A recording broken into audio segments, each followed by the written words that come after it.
We're back, everyone. Here's RC Cars That Rocked, and this week it's the TRF511.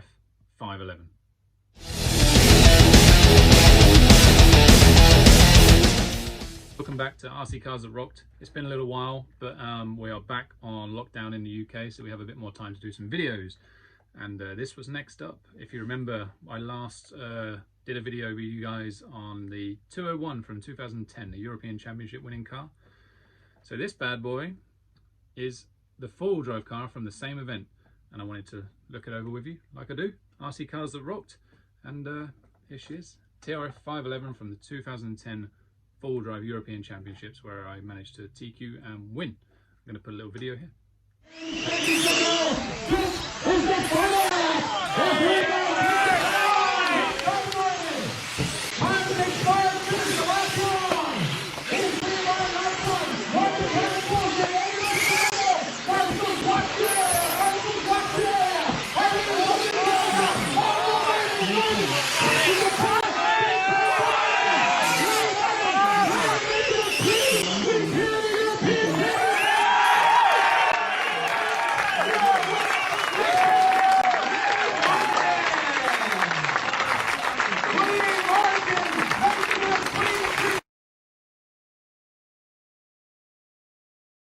Gotta be honest, I just watched that back and I teared up a little bit watching that video, so thank you 511, and thank you Scotty Ernst for making that such an awesome, memorable race, because without his commentary it wouldn't have been as emotional as it was.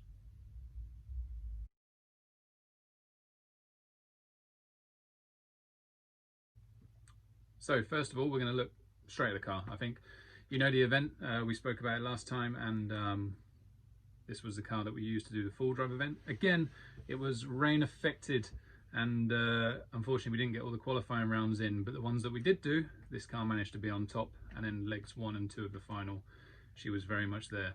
And I'm looking at this with you guys. I haven't properly looked at this car since, so let's have a good look at her. I'll take the body show off, and what we do, we always review the body show first. So I'll chuck her down there, take the body off.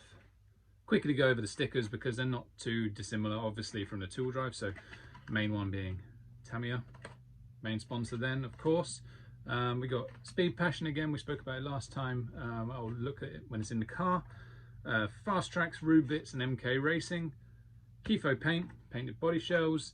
Ghost RC for bearings. J Concepts up at the front here was a JC driver back then. And the big number 1, we always need a number 1 on a car. So that's the body show. If you want to look at or know about them more in depthly, please watch the 201 video, and that's where I talk about them a little more, so no point me doing it twice.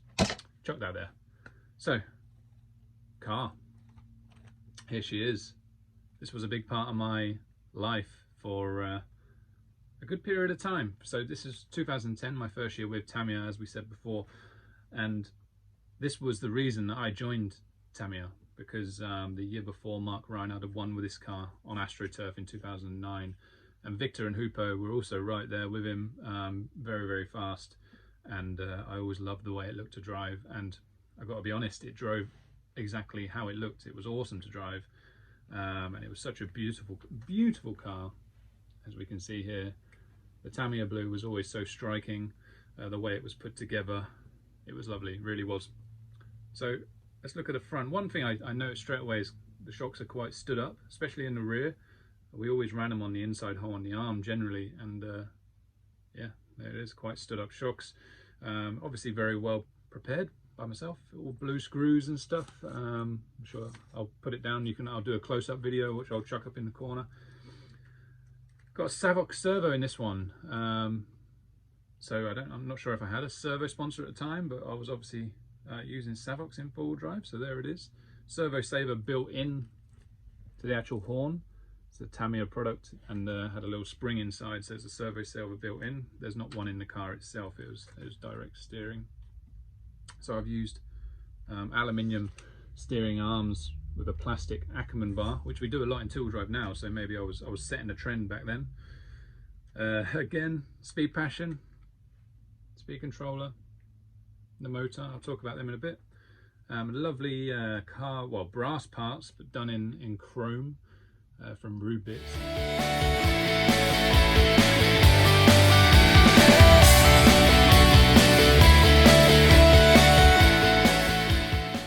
to the back we had speed power batteries. Held in with carbon trays, because this car back then was still set up for nickel metals. You can see the shadows in the chassis there. It's got a carbon fiber chassis skin on there, but the chassis is actually made for old school cells. We have 3D printed parts from a guy called Frederick, who's a good friend of mine. He was Swedish, and he made some 3D printed diff covers so that the diffs didn't get covered in crap, basically. I don't know how well you can see it. I'll put a little video up. And that stopped dirt getting into the rear diff, which were notorious for sucking dirt in and just crunching it all together in the ball diffs we had at the time. You can see it better from the back if I show you. It's a 3D printed cover. Lots of blue aluminium, alley rear hubs on there, blue Tamiya blue alley screws throughout. Yeah, she was basically built for the race, the 2010 Euros. As I said, she did very, very well.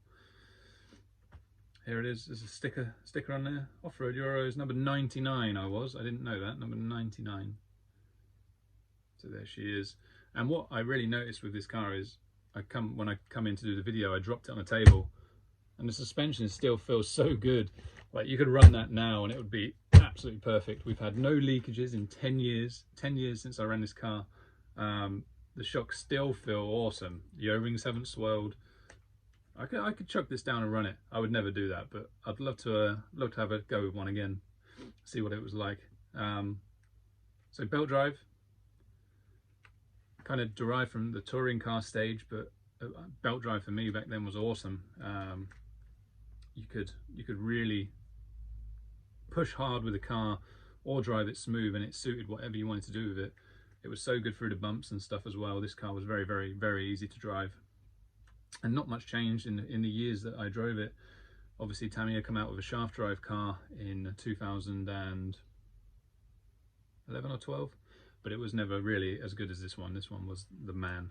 We went back to this car and always did well with it. On AstroTurf, it was just simply superb as well. I won the national title in the same year, 2010, and yeah, it was an awesome beast. So as I mentioned, the 2010 year kind of paved the way for me in RC racing. In that year, my dad got diagnosed with cancer. It was terminal, and at the time I was working for our company, which was doing security fences and stuff, but I always wanted to be a professional RC driver. I mean, why wouldn't you? It was always a passion and something I really tried hard to do, and the big switch to Tamiya was to try and make that possible. Going from associated, where I was for 10 years, and then really trying to, you know, take that risk and join a different team with the hopes of doing really well and being able to really make it a profession. And luckily, you know, probably because of this European Championships, I was able to do that. The double win, also winning a national title, it really pushed me forward, and was able to get a drive for the next year, which allowed me to become professional with Tamiya, which was a dream come true. Obviously a very good ending to that year, but I got put in a situation not many people know about at the time. So when my dad became sick, he knew that I didn't really want to do what we were doing as a family business, and while I was at Thailand Worlds, 8 scale Thailand Worlds, he decided to sell the business.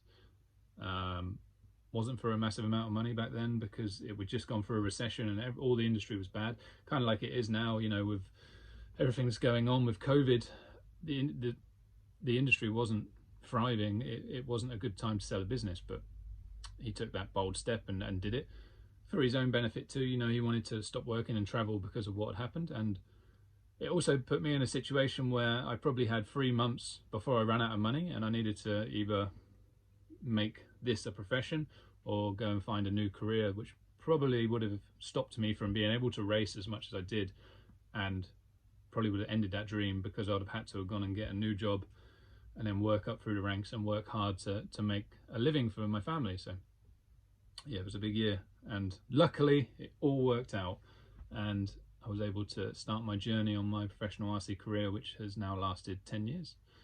So yeah, it was around this time, 10 years ago or 11 years ago, whatever it is now, where that big step was made / forced onto my hands and to make it happen. But as I say, it all worked out. So 2010 was an amazing year for me.